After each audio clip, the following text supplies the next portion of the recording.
Nak pujuk hati bini ni bang, tak susah tau sebenarnya. Dalam akaun kau, kalau tak ada duit juta-juta lemon pun dia tak kisah. Tapi sebulan sekali kau bawa lah dia pergi bercuti kan. 2 bulan sekali ke. Macam hari tu husband Lina, dia bawa kita orang semua. Kita orang semua? Dia masa aku ada nak.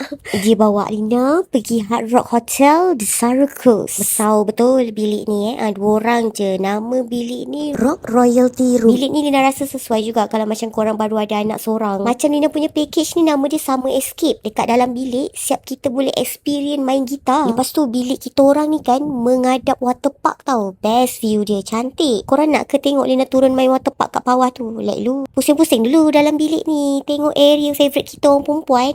Toilet dia pun cantik, ada 2. Ni lah area favourite kita. Bini-bini semua, betul tak? Kalau duduk dekat situ 2 jam pun boleh. Bagusnya dekat sini siap sediakan sejadah tau. Ada kopi, ada jajan. Best-best. Kadang bini tu sikit-sikit menyinga je sebab apa? Dia punya inner child dia tu sifat kanak-kanak tak keluar. Jadi kau bawa pergi Hard Rock Desaru ni pasal dekat dalam ni pun ada waterpark. Dalam ni memang besar sangat, ada banyak sangat spot untuk main air. Kalau bini tu merajuk, dia tak packing kan kau punya seluar mandi, kau masuk je kat dalam ni. Lepas tu kau sambung lagi bawa bini kau berjalan main air dekat dalam ni. Sumpah memang banyak, korang satu hari tak cukup sebenarnya. Kelong ni kat dalam ni tempat makan tau. Lepas tu kalau macam dia merajuk lagi, ajak naik benda Allah ni. Macam laki aku buat kat aku, dia suruh aku duduk depan buang asam. Jujur memang penat sikit tapi happy, puas hati. Lepas tu kita orang balik bilik, mandi-mandi apa semua, kita orang pergi kopi-kopi kejap. Constant Dry ni dia ada dekat tingkat 1 tau. Nak kopi-kopi ke dessert ke, untuk korang yang ada anak, naik dekat tingkat 1, pergi dekat Kids Club. Dekat sini memang all day access, mesti anak-anak korang suka. Lepas tu sambung aktiviti kita. Malam tu pukul 8 kita orang turun dekat tingkat 1. Kat sini memang tempat all day dining tau. Nama pun bini tengah mengajuk kan. Takkanlah kita nak ambil yang biasa-biasa. Macam Lina hari tu boleh nak ambil rib eye stick dengan lamb chop stick.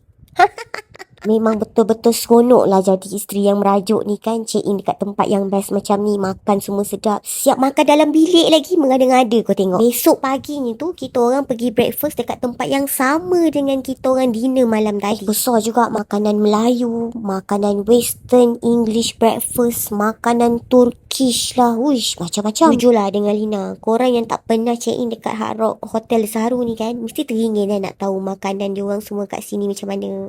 Korang tengoklah apa yang ada dalam video ni.